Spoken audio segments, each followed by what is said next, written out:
Hi, it's Gary. Welcome to today's video. Today, fountain pen focusing on another Australian pen. This is the Pens by Casey Mokuzai 13, made with this beautiful Northern York gum burl. Beautiful looking pen, stunning pen. Loads of detail in this. Join me now down on the table. We'll take a look at the pen. We'll do some size comparisons, some weights and measures, a writing sample, and then I'll give you my thoughts and some stores for this pen.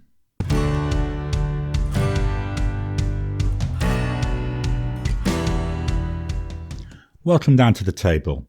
So here we've got today's pen, this gorgeous Pens by Casey wooden pen. Just going to turn this around for you. This is a stunning pen. Very nice to look at, very nice to write with, as we'll see as we go through. Absolutely love this. The wood this is made from is called Northern York gum burl. So that's a eucalyptus wood, and the wood itself, I know if you've seen my channel quite a bit, you may have seen this a few times, but the wood itself, they start growing about 100 kilometers from where I live. So it's nice to me that, in a way it's local. The other thing I like about this that really attracted it to me is the name York. I'm from Yorkshire in the UK originally. Obviously now I live in Australia, but I thought Yorkshire, the main city in Yorkshire is York, and that's why I thought, yeah, that's quite nice. Really nice. It's got them little linkages. Another linkage as well, because this is a handmade pen, you get a lot more information. So one of the pieces of information that was sent was the date he made it, and he made it on the 17th of December of 2023. My son's birthday is the 17th of December. Again, just adds a little bit of specialness to it, doesn't it? But that's enough about me going on. Let's take a walk through the body.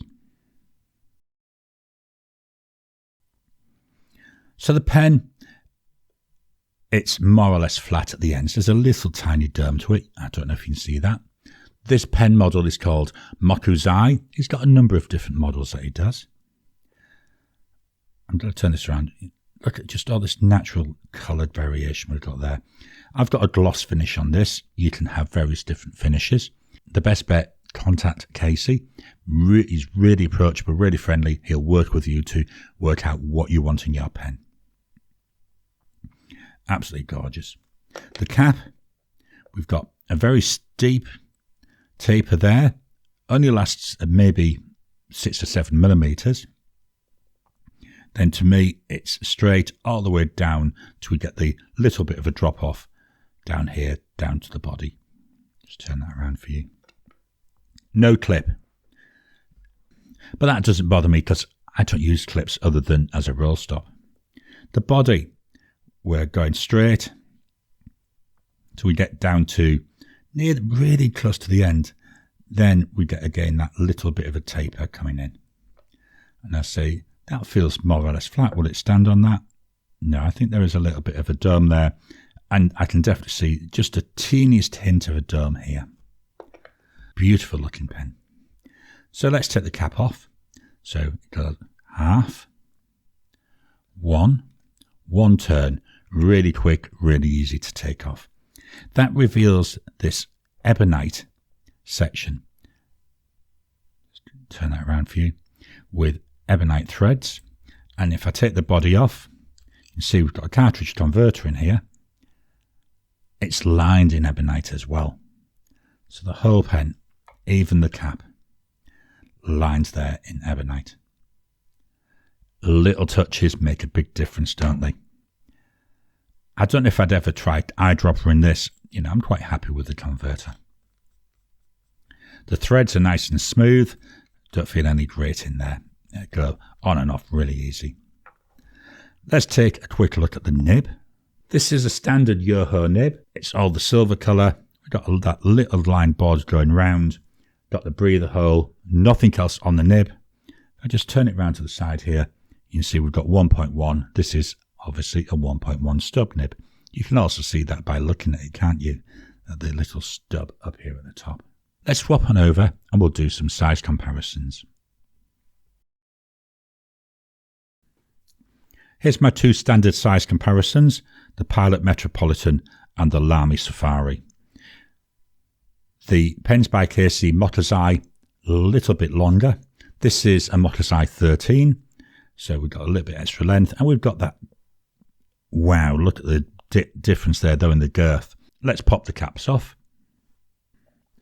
With the caps off, again we can see that difference in length. The number 6 size nib there on the Pens by Casey pen, where we've got there a number 5 Pilot nib, and we've got there, well, it's not a Lamy Safari nib, it's a Chinese copy of a Lamy Safari nib. In the hand, nice length, the section, nice width, feels comfortable in my hand. But this is very, very comfortable, very, very nice to use. Does the pen post? No, it doesn't. And to be honest, even if it did, I wouldn't want to. I'd be worried about scratching this gorgeous wood. Although, does wood really scratch? So I jumped ahead a little bit there with my size comparisons. What we're looking here at pens in roughly the same price range. The Leonardo Memento Zero Grande. Here you're looking 377 Aussie dollars. The Pens by Casey Mokuzai 13 in this Northern York Burl gum, 400 Aussie dollars. And the Waterman Karen, 400 Aussie dollars. Pricing for the Pens by Casey pens, they do vary, depends what you want, what material you want, what accessories you want. The best bet, contact Casey. He'll be able to give you a rough idea of the price. And this pen is also from a year ago, so I would expect the price to have gone up by now anyway, just as part of natural increases in pricing. We can see here the Pens by Casey pen, teeny little bit shorter than the Leonardo Memento Zero Grande, and longer than the Waterman Karen. Girth-wise, in the body, looks very similar at the bottom of the Leonardo to the width here that we have with the Pens by Casey. So you get an idea for the girth there as well. Let's just pop the caps on. With the caps on, very similar story. The Leonardo, just a little bit longer than the Pens by Casey pen, and that Waterman Karen, not as short now, but a little bit shorter. Let's swap on over and fetch in the rule of measuring. Here we've got the rule of measuring. So the total length of the pen with the cap on, that comes in at 14.7 centimetres. Unposted, and get not to roll, 13.4 centimetres. It doesn't post. The width of the body, 1.6 centimetres. The cap, 1.8 centimetres. The section goes from 1.1 up to 1.2, so not a big difference there in the section. Let's move this out of the way and fetch in the scales of weighing. So the full pen, again, let's try and stop it from rolling, 29 grams. Body alone, 19 grams. So the cap, 11 grams. There is a little bit of ink in here as well, so you've got to take that into account. Although there's maybe half a milliliter of ink in there. Let's get this out of the way and we'll do our writing sample. Just dropping in to interrupt your regular programming. Would you like to help support the channel? If so, please consider joining as a member. As a member, you'll get early access to my videos. I normally upload them a couple of days before they go out, and as soon as they're uploaded, they'll be released to members. There'll also be a shout out at the end of the videos, and then as we get the members coming in, we'll actually chat among ourselves and work out what other perks, what other things you'd like me to add in. You know, would you like maybe a monthly live chat just for members? All down to us. So please, if you can, consider joining the channel. A link will be in the description down below. Here we've got the notepad of testing. This is Oxford Optic paper, 90 GSM paper. I find it's very nice and fountain pen friendly. The book, it's an A5 black and red notebook. So let's do some writing. So we've got here a Pens by Casey Mokuzai 13 with a 1.1 stub nib, and the price, I'm going to just sneak in below, is 400 Aussie dollars. The ink is by Diamine, and it's Bah Humbug.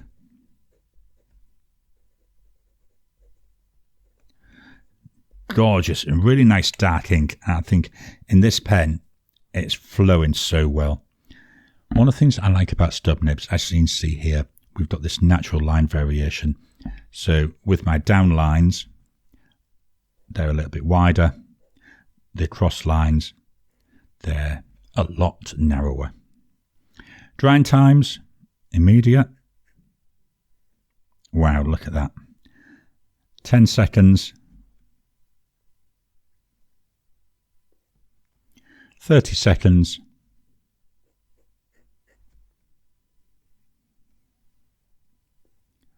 1 minute. Let's go down onto the next line for that.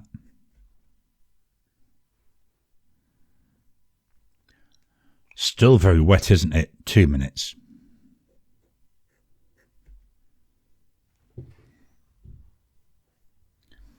Still slightly smudging after 2 minutes. This is a very wet combo. Line variation. Now we've already taken a little look at this. So this is down with no pressure. Can add a little bit of pressure. Doesn't feel as nice to write with. And yes, we get a slightly wider line. Then going across with no pressure. And across with a little bit of pressure. None with, none with, none and with. So yes, you do get a slightly wider line. Let's move the mic down to the page and write a sentence.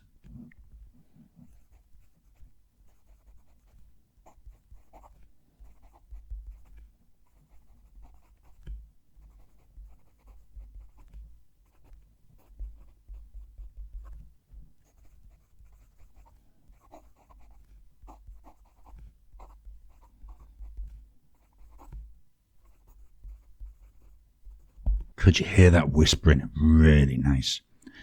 Scribble test.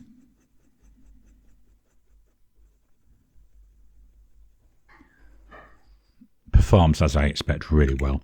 This pen, no matter what I've thrown at it, it's just worked. It's such a nice joy to write with. On this paper you can see here we're getting really nice lines. More so because of how wet it is. I have noticed on some cheaper papers I do get some shear through. And I do get some feathering. Now, I'm not sure, is there anything written on the back of this? Yeah, unfortunately there is. But even with that writing there on the back, you can't see anything through there. And this is, as I say, Oxford Optic paper. So what are my thoughts and my scores for this pen? Let's start with pen looks. Well, all I can say, it's a stunner. Very nice looking pen. Nice shape, nice size. Just looks so nice. I love this wood. And this gloss finish, although it gives it a little bit of a plasticky type look, I think it looks really nice. Quite enjoy this. I could spend ages looking at that. Looks, 9 out of 10. Build quality, can't fault it. Really well made. Attention to detail, ebonite liner. I think that's such a brilliant idea. Even in the body, where if you're using a converter, you don't need a liner in the body, but it's there anyway. Got this little here. You see, we've got this little white line here at the top of the section. Just a little bit of visual interest. I wonder if that's an O-ring. Can't really get by. No, it feels like it's a bit of plastic. Let's pop that back down. You know, Yoho nib, good quality nib. Nice feel. Everything about this is just well made. It shows the attention that Casey uses. Build quality, 9 out of 10. Writing experience, really nice. You know, it's a standard Yoho nib. You're not going to expect anything especially special about it. You know, it's a nib that writes. It lets you get ideas out of your head and onto paper. There's a nice bit of feedback to it. There's an audible feedback. There's a tactileness to it. I really enjoy it. I love the natural line variation we're getting. You know, that's the beauty of a 1.1 nib. I'm finding I'm buying more 1.1 nibs at the moment. So for writing experience, Yeah, it's a good solid 8 out of 10. Ink flow, no issues. As you can see here, it's very, very wet. I've had shimmer inks in here. I've had chameleon inks. I've had sheen inks. I've had this inks like this, which are standard inks. Had no issues with any inks that I've put in here. And it's easy to clean because it's a Yoho nib. You can pull the nib and feed out if you want. Just give it clean. You know, what I do is more so with shimmer inks is I will take the nib and feed out and then I would run the feed through an ultrasonic cleaner to give it a really, really deep clean. But it's dead easy to do. Ink flow, 8 out of 10. Comfort, it's nice in the hand. So I think the section, I would try a slightly wider one next time. Length, perfect, just right. The weight, you could actually say it's a little bit light. I don't think it's too bad though. It doesn't stop me from enjoying it when I'm writing with it. Comfort, 8 out of 10. Value for money. So this is where I always find this is an interesting one. 400 Aussie dollars means it is not a cheap pen. But I would say it's not an expensive pen. Why I say that is, as we've seen with the rest of the scores, the quality, the writing experience, the looks, really makes it stand out. You have to bear in mind, it's not mass produced, it's made by hand. There's a lot of time and effort goes into making these pens. I personally think $400 is exceptionally reasonable for this pen. You know, even when we looked at it compared to the others, I'm going to just fetch in those. You know, these both similar prices. The Waterman Carène, yes, it's a gold nib. The Leonardo, though, it's a steel nib made for them by Yoho. The Leonardo, you could argue it's a piston filler, but it's a mass-produced, isn't it? Whereas this Casey pen, it's a one-of-a-kind, it's handmade. So I think value for money, I'm going to give it an 8 out of 10.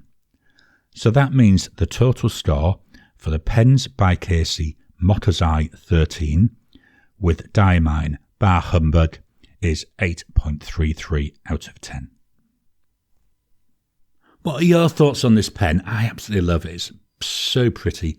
It's handmade. I mean, when you think of the time and effort that goes into these, it always astounds me. They're so pretty. Have you got any handmade pens? Have you got any Pens by Casey pens? Please drop a comment down below. Let's kickstart the conversation. Please hit the thumbs up button. Every time you like, every time you comment, just helps with the YouTube algorithm. If you haven't already, please subscribe to my channel so that you can get new videos as I release them. I'll talk to you again soon.